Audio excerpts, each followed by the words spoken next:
welcome to your Wednesday edition of the PipeBomb Wrestling Podcast, the show that is for the fans, by the fans. I am your phenomenal host, Mr. Podcasting, Chris Belcher. You can follow me at Chris Belcher24 on Facebook, Twitter, and Instagram.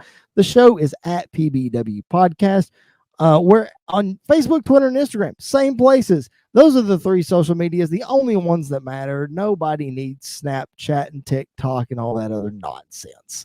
Anyway, us here at the PipeBomb Wrestling Podcast, we don't need that kind of stuff. Isn't that right? My Wednesday co-host, the Young Buck. Ladies and gentlemen, with me as always is Mr. Andy York. What's happening, man? Oh, not much. Just a lot of fun stuff to talk about, a lot of hard stuff to talk about as well, things that we're going to have polar opposite opinions on, which is the fun part of this podcast. So I'm excited to talk about it, man.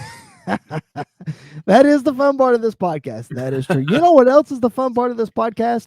Bringing on special guests. And that's what we do when we preview AEW pay-per-views. Ladies and gentlemen, from bodyslam.net, please welcome back to the show, Mr. Trent Osborne. What is up, man? How's it going? I'm doing well, guys. Thanks for having me back on the podcast. How are you doing? Man, we are flying high, and thanks to you, this is the first time that you have been back on the podcast where we are official members of the bodyslam.net family. So kudos. We shout out to you and Cass and all those guys. We appreciate all the love and support that we have gotten so far as new members of the bodyslam.net family. You can find our video versions of our podcast on bodyslam.net's YouTube channel. Make sure you hit that subscribe button. That way you get a notification every time us or another one of the great shows uploads a podcast. It's certainly stuff that you don't want to miss. We're all wrestling fans at the end of the day, talking about wrestling. So we just appreciate your support over there. I know that SportsWire Radio also appreciates your support. The audio versions of our show are available every Monday and Wednesday as well. So make sure you throw them a follow. Tom and those guys, I know they greatly appreciate it. All right, ladies and germs, we are going to try to devote this show to previewing AEW Full Gear. Obviously, there's some WWE things, though, that we need to talk about. So we certainly want to get that kind of stuff out of the way.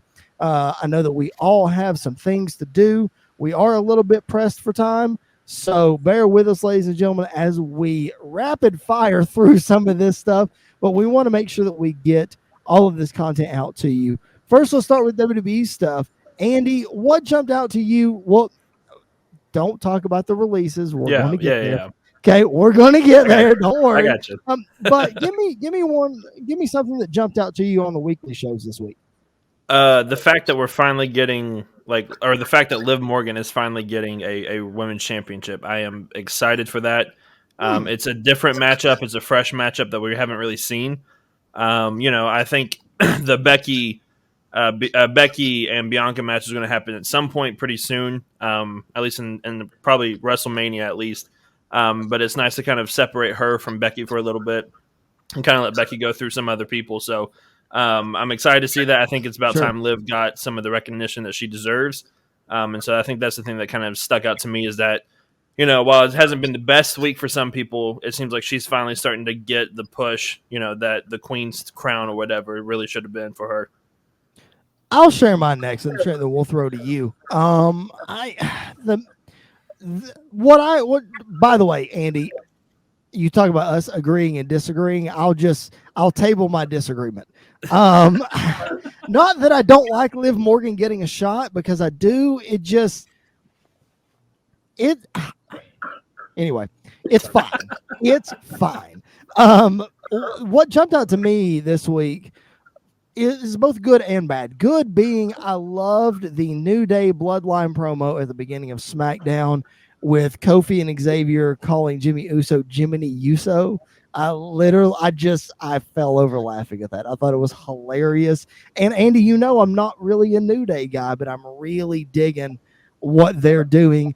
The bad side of that is you've got Xavier Woods finally being pushed as a singles guy. He finally wins the King of the Ring.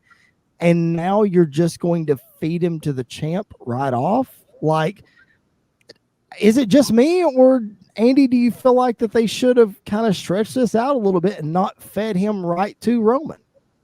Well, I think it's all a build to get to Roman Big E at Survivor Series, and I think it's just going to be Okay. Roman kind of going through the New Day, and then probably next week Big E shows up or tonight or this week Big E shows up on SmackDown to face Roman, and then Roman will probably show up on Raw, and then we get the big brand versus brand, which to me makes no sense right now because Adam Pearce works for both, but he wants Raw to win, and it's a whole none of it really makes sense. Well, it'll make sense if Sonya jumps on SmackDown and says, "Oh, well, I want SmackDown to win," and they sort of build it that way. So you're saying that you don't think that Roman and Woods will actually have an actual match where Roman will kill him? I think they'll have a match, and I think it'll probably be because you got to remember Xavier Woods pinned Bobby Lashley while he was WWE champion. So I'm not saying it's out of the realm of impossibility that Xavier Woods wins.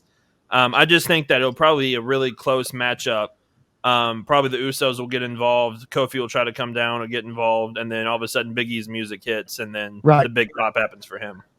All right, Trent, we normally just have you on here for AEW exclusives, but I want to throw to you, man. Is there something really that jumped out on WWE TV this week to you?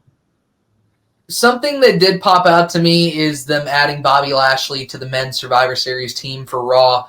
It didn't really make any sense to me to not have somebody of that status. I mean, he just got done a few months earlier with a great WWE title reign, and then you have him lose to Goldberg in Saudi Arabia, but we don't talk about the Saudi. At least not in my household, we don't. So I was worried that maybe the glisten was starting to fall off on Bobby Lashley a little bit, but them having him go out there, just slaughter Dominic Mysterio and take his spot in that match. I think it's a great sign for Bobby and where he's going, and I hope that he has a really great showing in this match coming up next week. Well, it also furthers the Dominic Ray storyline, however that's going to go. It just adds another wrinkle to that. So I find that very interesting too. And I feel like Bobby is a guy that they needed to take a break a little bit from. Not saying that he was being shoved down our throats, but he was the man for a long, long time. And he was the champion that was on the show every week. He was wrestling almost every week. So I feel like he needed to step away for a couple weeks. Let's give him a fresh paint of coat, as Bruce Pritchard would say, and, really revitalize this character and make him dominant again. So I think you hit the nail on the head with that. All right, let's get to the releases. It's kind of the elephant in the room. I feel like we have to talk about it. Before we get to AEW, we got to address all of these people. I'm going to run through the list really quick and let you guys know if you missed it, all the releases. And Trent, Mr. Inside, if I miss any, please let me know. I'm sure I'm going to miss a couple, but these are the ones that stick out. You've got Scarlett, B-Fab from Hit Row, Eva Marie, Nia Jax, Frankie Monet, Ember Moon, Jessica Maya, Zeta Ramir, Mia Yim, Keith Lee, Karrion Kross, Oni Lorcan, Graham Metalik, Lindsay Dorado. I think there might have been a couple more, but those are the ones that I wrote down. Trent, we'll throw to you first, man. Any of them surprise you? Any of them stick out to you? Any of them you're just like, well, that's fine. That was bound to happen. Well, it's a sad day, seeing so many people lose their jobs when the company is making record profits. I'm going to try not to be a broken record here. You've all seen social media. You see what the general buzz about it is. I look at people like Karrion Kross, Scarlett Bordeaux, and Keith Lee, and I just think how you get these talented people and you don't figure out a way to print money with them. I think that says more about your company than anything. It's a really sad day. Keith Lee is going to go somewhere and be a megastar. Karrion Kross and Scarlett Bordeaux are going to go anywhere they want to all around the world. They could go back to Mexico. They could go back to Impact. They could go to AEW. They're going to be big stars there. And that's not to diss any of the other people who were released. Those are the three who stick out to me. B-Fab is another one who I think is going to make a lot of noise wherever she goes. That was the biggest head scratcher for me because you just bring Hit Row up. She's an integral part of that dynamic. Yep. That was the biggest surprise to me of all of them. I totally agree with that. I'm going to go ahead and interject here because that's the one I wrote down. It's like, honestly, I'm in the minority here, and I know that I am. None of these releases really shock me. just because of the way that they were all positioned, the way they have been positioned recently. I'm not saying they couldn't be positioned better, but if you look at the grand scheme of what WWE is doing, if they were going to use these people, they would use them. They would find a way to use them, and they're not. So why not? I mean, I'm not trying to be insensitive about people losing their job. I'm just saying if they're not going to use them, cut them loose and let them find work elsewhere, because the wrestling world is a hotbed right now, and you're going to be able to find work. Like you just said, maybe Scarlett and Karen Cross go back to Mexico. All of this kind of stuff. Keith Lee's a perfect fit in AEW, or Eva Marie can go back to doing movies, or Frankie Monet can go back to Impact if she, what have you. The list of opportunities goes on and on for these guys. But Trent, like you said, B-Fab is the one to me that I just went, whoa. Like, Hit Row had some momentum. They were really one of, I think, 4 call-ups from NXT for the draft, maybe a little more than that. But they were the big ones, and B-Fab was a big part of that. It just, that one really, really shocked me. All right, Andy, what do you think? Well, I think you're both right in a lot of ways, and to me, it's obviously they don't look at a lot of these other places as competition, but you're literally giving some of the greatest performers today, wrestlers today, to other companies that they're going to go out and do amazing things in. Obviously, like Trent said, I think Keith Lee and Karrion Kross and Scarlett are the head scratchers for me, because literally you just send them out there and let them do their thing, and they can literally make money for you. I was in the building in Chicago in 2019 for War Games and for the Survivor Series match where Keith Lee kind of got his big face off with Roman Reigns, and that was part of the height of Keith Lee's insanity and his popularity. And to kind of look 2 years later and see that he's released is, definitely a head scratcher, and it really makes no sense. Because I mean, you got to use these guys. You're going to call yourself the best wrestling company in the world or whatever, but you've got to find a way to use Karrion Kross and Keith Lee. Yeah. Honestly, I think Ember Moon's probably going to be one of the ones that comes out of this for the better as well, because she is absolutely fantastic. Honestly, I think she's a perfect fit for the AEW women's division. I think she would have a lot of fun there. It's amazing that she actually never won the Raw or SmackDown Women's Championship, which is a shame, because she was one of the best NXT Women's Champions, in my opinion. And it's just, I think Oney Lorcan's another one that is kind of a missed opportunity. I think he was overlooked a lot, but between him and Danny Burch having, one of the best tag team runs in NXT, and, he is a really talented guy. It's just, it's a hard part. We were texting about this when it kind of happened. I honestly wasn't surprised by Eva Marie. And in fact, I thought it was going to happen a lot sooner. And Nia Jax as well. But now with the news of why she was released because of her mental health state and everything, it's a bad look for them. I think you could have found a lot of other reasons to release her, obviously for her work and some of the incidents she's been a part of, but for that specifically, I think is a very, very bad look for them. So I think that was one that kind of stuck out as well. Yeah, there's definitely, as with every situation, there's positive and negative that comes out of all of this. And unfortunately, the negative is a little brighter than the positive, as it always is. Welcome to 2021 in the world where we just talk about negative things.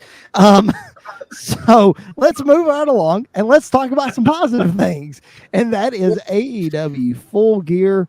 Obviously, this is Wednesday, and we don't have the luxury of seeing the go-home show, but we still want to preview this show because it's part of who we are. It's what we do. Before we get into the card, before we get into all this, obviously, we want to send our thoughts and prayers, good vibes, all of those things towards Jon Moxley and his family, for Jon Moxley going down his road to recovery, checking himself into rehab. So thoughts and prayers to his family and his circle of people who are affected by this. So thoughts and prayers out to them. I mean, guys, CM Punk's promo said it best on Dynamite last week, and I hate that we weren't able to cover this news last week. It came out just after we released our episode, But Trent, I'll start with you. Anything you want to add about John Moxley and this whole situation?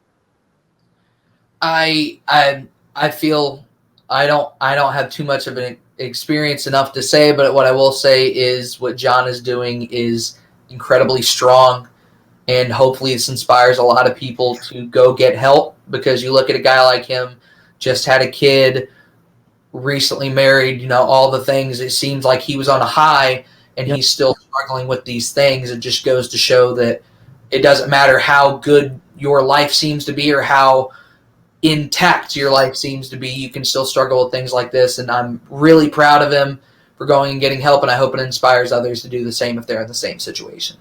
Yep, absolutely. Andy, anything else to add?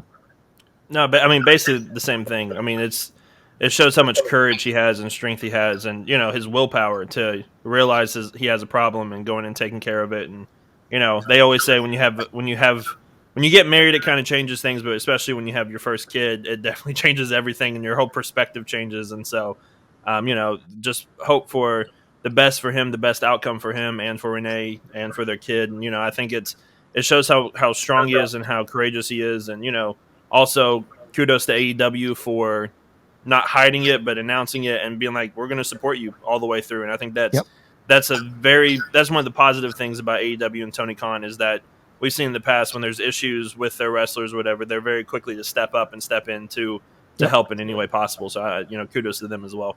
Yep, absolutely, no doubt about it. And to not hide it in a way that, Trent, like you said, maybe it'll help somebody else. Like CM Punk said in his promo, maybe it'll encourage somebody else to get that help as well. Speaking of CM Punk, let's run down the Full Gear card. CM Punk will be taking on Eddie Kingston, Darby Allin, and MJF. As Andy said last week, probably not the blow off to this feud, but just the beginning. In a Falls Count Anywhere match, we got Christian Cage, Jungle Boy, and Luchasaurus against the Super Click, and that is the Young Bucks and Adam Cole, baby. In a Minneapolis street fight, the Inner Circle, all 5 members. Chris Jericho, by the way, happy birthday to him earlier this week, 51 years old. Sometimes we say 51 years young, but I'm going to go old on that one. No offense to Jericho. I love him to death. Jericho, Sammy Guevara, the TNT champion, Jake Hager, Santana, and Ortiz against the Men of the Year, Ethan Page, Scorpio Sky, Junior Del Santos, Andre Arlovsky, and the loudmouth, Dan Lambert. We have the finals of the world title Eliminator tournament. Bryan Danielson against Miro. AEW tag team titles on the line. The Lucha Brothers defend against FTR. The women's championship on the line. Britt Baker versus Ty Conti. And for all the marbles, finally, Hangman Adam Page gets his shot at the cleaner, Kenny Omega. Let's start there, Trent. I don't think they can wait any longer. I think this has got to be Hangman's night. Is there a scenario where he does not win this match and it's okay? I mean, what do you think about this? I would be stunned if Hangman Page does not walk out of Full Gear as the AEW World Champion. I would be shocked. It's the perfect time.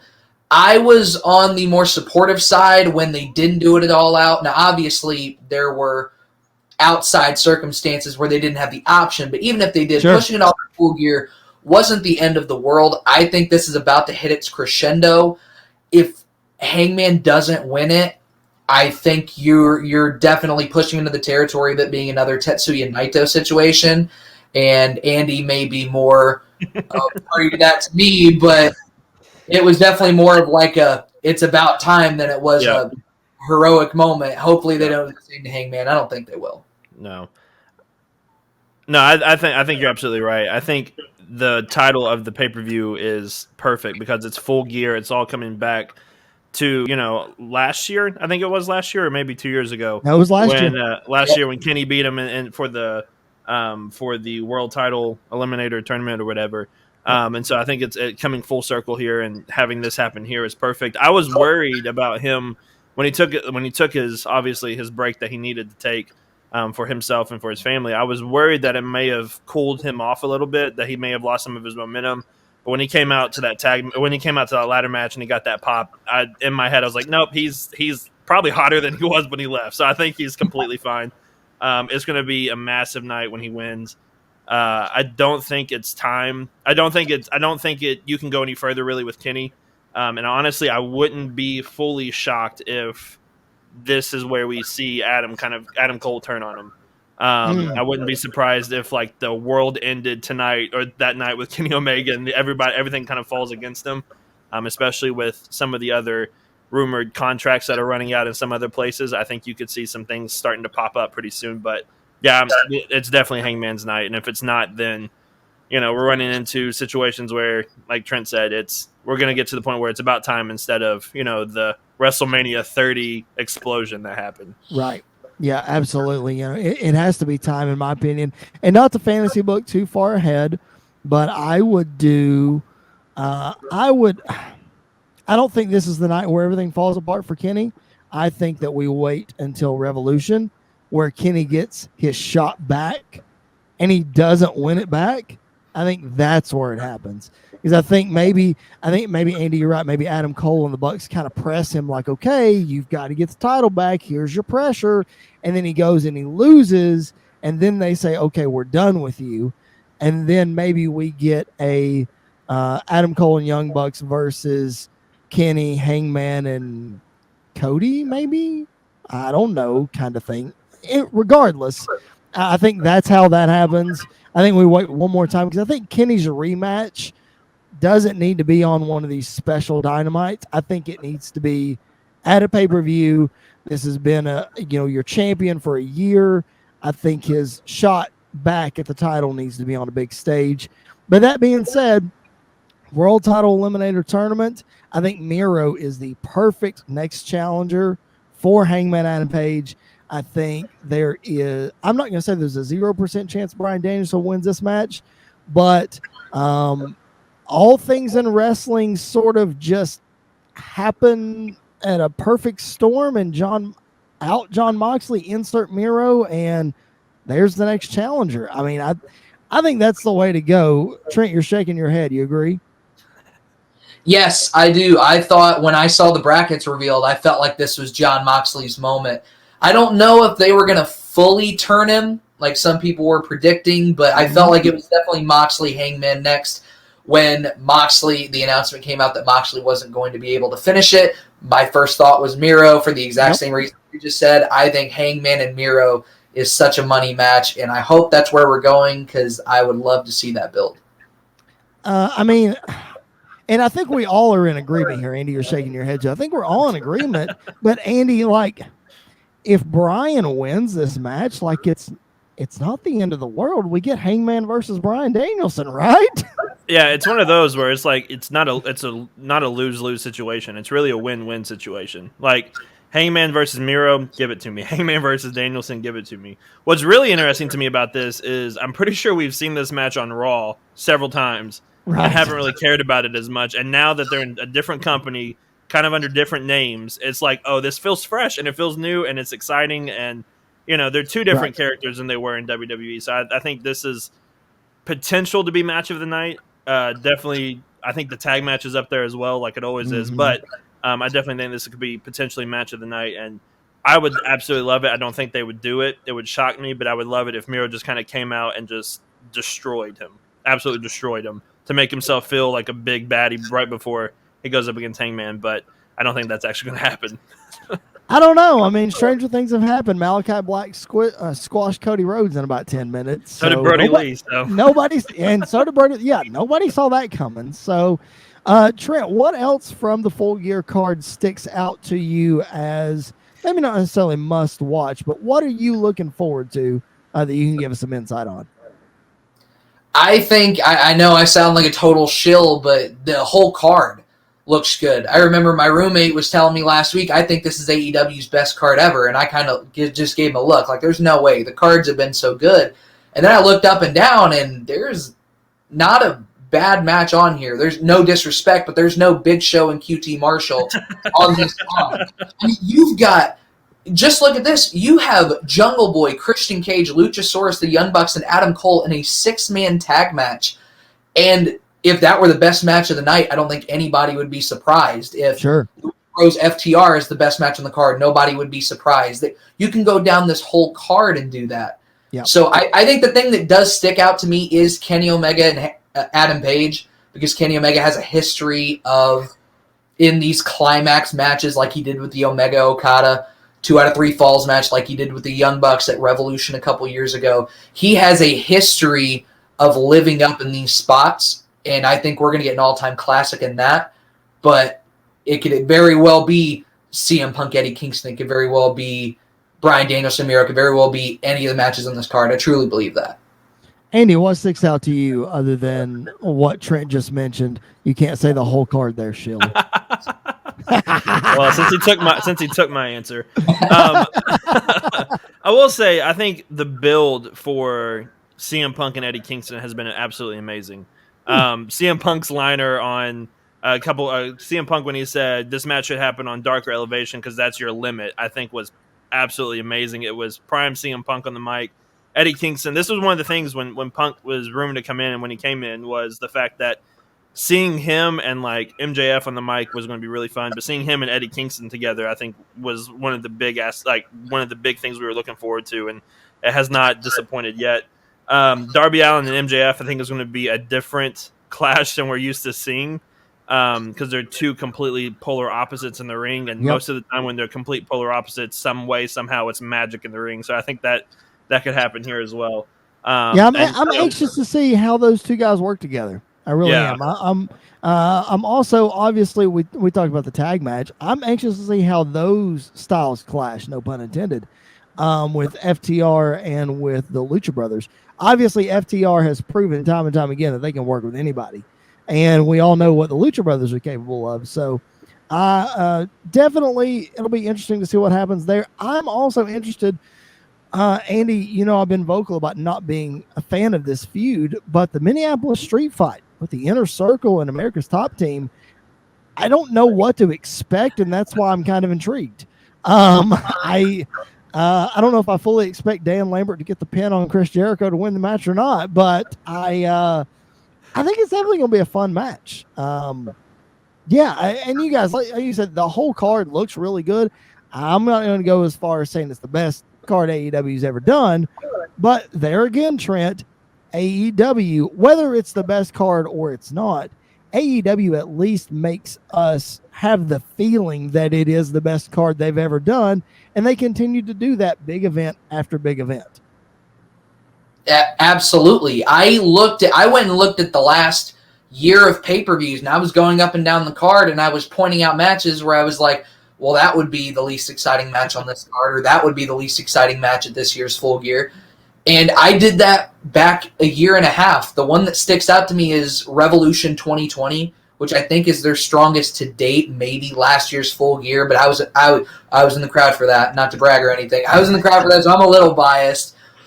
But this card, top to bottom, if I had to guess what's going to open the show is that 6-man tag. Yep, and I agree. You're opening the card with a super click 6-man tag. It's an embarrassment of riches they have on display. And just think about how different this roster could look come Revolution in February. Yep. Imagine those pay-per-view cards with the people they may be bringing in. Yep. Oh, no doubt about it. Absolutely. So I know you said that you can't pick what you think is going to be the worst match on the card, but I'm going to make you. Because as we get ready to sign off here on the PipeBomb Wrestling Podcast, we always hand out our high spots and our turd sandwiches. But as we preview a pay-per-view, we're going to hand out what we anticipate will be the high spot of Full Gear and the turd sandwich of Full Gear. So, Andy, I'm going to start with you. Trent, I'll give you a minute to think about it. If you had to pick not necessarily a match, but something that might not live up to the hype at Full Gear or just might be kind of by the end of it, what would you say? I don't really know. I think if anything, it's just kind of meh. I think it is probably the Minneapolis Street Fight. Okay. Because that many people and those kind of newer guys in the ring, you don't really know what to fully expect, especially with all of this. And there's a lot of moving parts and a lot in these multi-man matches. And so I think that could be the one where it's a little meh, but even then I'm still expecting it to be really good. So I think this just kind of, that's the one that I'm not necessarily the most looking forward to. I'll go ahead and throw mine out. Trying to give you a little longer to think about it. I'm going to throw mine out, a match that we did not mention, and that is the Women's Championship. Britt Baker and Ty Conti. And not saying that this match is going to be bad. It's a head scratcher for me because, as I've said before, AEW's got 4 big pay-per-views a year. So you want the 4 biggest, the biggest matches on these 4 shows. Like, for example, Cody doesn't have a match. To me, that makes no sense in my head. Yeah. But so for this, if you've got your Women's Championship and you want to showcase the biggest match possible, is Ty Conti really the biggest match possible for Britt Baker right now? Maybe she is.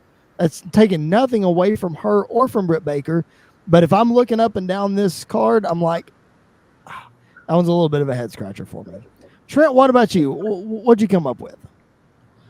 Well, I think I'm going back and forth between what both of you guys said.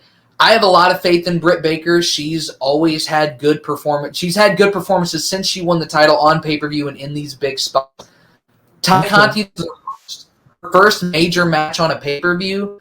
I think that when you take into consideration that a lot of the big women's stars in AEW are currently wrapped up in the TBS title tournament, Ty Conti on paper, I don't know the record off the top of my head, but she has a fantastic record in AEW.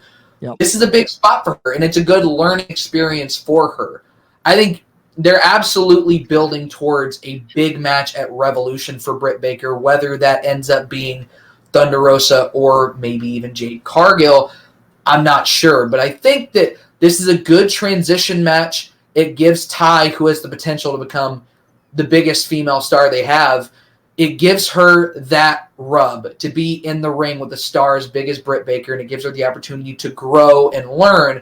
It's kind of like what CM Punk used to say, how do you expect me to grow and get better if you don't give me the opportunity on these stages? Absolutely. This is Ty Conti's chance to grow in that aspect. I'm going to go with the Minneapolis street fight just in the sense of it's going to be really weird. I don't really mean that in a bad way, but you've got Junior Dos Santos, who's wrestled 1 match in his career, Andrei Arlovsky, who I don't believe has wrestled a single match in his career. You've got Dan Lambert, which I don't think I need to go into the reasons why Dan Lambert is a weird hog to throw in here, but Ethan Page is great, Scorpio Sky is great, the entire Inner Circle is fantastic. The last time that Santana and Ortiz were in a street fight, it was a 5-star match according to the Wrestling Observer newsletter. So I expect every match in this card to be good. This one, just off of all of the fresh meat, so to speak, in there, it could end up being a bit clunky, but I expect it to be a ton of fun. At the very least, it'll be a lot of fun. Yep. Yeah, absolutely. I think ton of fun is exactly the description that it needs. I mean, this could very well be called Stadium Stampede 3. I mean, it just, I think that's what it's going to turn into. It might not be that quirky. It might not be that wild, but it'll definitely be, something like a bad car wreck. You just can't take your eyes off of it. That's kind of where I'm at with it. My high spot that I expect out of Full Gear, the best match on the card, in my opinion, is going to be FTR and the Lucha Brothers. I mean, the 6-man tag is going to be a close second, like you guys have been saying. But I think the Lucha Brothers and FTR, I think they're going to blow the doors off this pay-per-view. All right, Andy, I'm going to throw to you. You cannot say the main event because I know what you all are thinking. See, you tell me all this stuff. So I can't say my real answer. I can never say my real answer. I'm being censored on the pot. No, it's fine. No, I think since if I can't pick the main event, then I'm probably going to say I'll say Bryan Danielson and Miro. I think that's the next one. That is definitely a potential show stealer and best match of the night because we saw it with Daniel Bryan versus Brock Lesnar. When he's in the ring with bigger guys that can just kind of throw him around, it's so much fun to watch. And I think it's going to be one of those where Miro is going to have a majority of the offense. And then there's going to be moments where he just kind of has these like bursts of energy where he is just absolutely madman taking it to Miro. Right. And then I think it's going to be a quick finish. I think it's going to be out of nowhere with Miro probably getting the win. But I think this is one that could definitely steal the show. I mean, you talk about bursting Bryan Danielson's chest at the end of this match. I don't even want to see it. It's going to be so bad. Woo! All right, Trent, what do you think? What, excluding the main event, because I know that's what y'all both are going to pick. What do you think? I'm tempted to go Bryan Danielson Miro. I think it's definitely one of two, and it could be a lot of matches. The two that definitely stick out to me are the Young Bucks and Adam Cole against the Lucha Express and the Jurassic Express. Excuse me, I always mess that up. The Jurassic Express and Christian Cage. That sticks out to me, and Danielson Miro sticks out to me. Bryan Danielson, and I was interested to ask you about this, Chris, because is this your first time seeing Bryan Danielson in his true element? No, I've listen. No, I am watching AEW just about every week. I've seen everything that he's done so far. Oh no, so far. I mean his AEW run. Is this the first bit you're seeing? Yes. Oh yeah. This is my first experience with the American Dragon and all that kind of stuff. So it's interesting to see the elements that I think he took from his WWE stuff, when in all actuality he was probably doing it beforehand and is just, revitalizing it. But I'm a fan. I really am. I'm digging what he's doing. It's taken me a little bit to get used to this version, but yeah, I dig it. Yeah, and this Bryan Danielson could have the best match on any card with a wet mop. So you put him in the ring with a guy as good as Miro, and more importantly than just good, as intense as Miro. That is extremely exciting to me. And like you said, these two guys are going to beat the hell out of each other. And if I had to guess, main event excluded, I would guess that it's going to be Bryan Danielson and Miro, yes. There we go. All right, we will find out coming up this Saturday night, AEW Full Gear. Unfortunately, the PipeBomb Wrestling Podcast will not be doing a post-show this weekend. Andy and I have other obligations. Yes, I know. It's very sad. First pay-per-view ever that we have missed since we've been doing post-shows. Andy and I both have outside obligations, and we just cannot make it work. So next Wednesday, we will be giving you our thoughts on Full Gear, as well as previewing WWE Survivor Series. Man, both of these are just right around the corner. I feel like they've snuck up on us. So just make sure that you tune in and check that out. Don't forget this coming Friday, Flashback Friday, on the bodyslam.net YouTube channel. We will be dropping an episode. I mentioned Chris Jericho's birthday earlier. In honor of that, an episode that my brother from another mother, Jared Justice, and I did not long ago, where we did a career perspective on Chris Jericho, mainly focused on his crazy, groundbreaking interview on the Broken Skull Sessions with Stone Cold Steve Austin. So we're going to dive into that. That's going to be Flashback Friday coming up this Friday on the bodyslam.net YouTube channel. Last Monday, I flew solo. Thanks, Andy. Appreciate it. I flew solo, and we celebrated 25 years of The Rock, this year being the 25th anniversary of his debut. What a fun show that was, where we relived some of his moments and matches and rivalries and that sort of thing. This coming Monday, even though we're not doing a post show, we're still going to have a great episode for you. Make sure you do not miss a special interview with a very well-traveled, independent veteran of the wrestling business, Jimmy Rave. If you don't know who Jimmy Rave is, what a story this man has. It is an interview that you do not want to miss. So that is coming up on Monday. Andy, every Monday and Wednesday and Fridays for the bodyslam.net YouTubers, we are cranking out new content. And as we say every week, the wheel just keeps turning. There's always something new in the world of wrestling.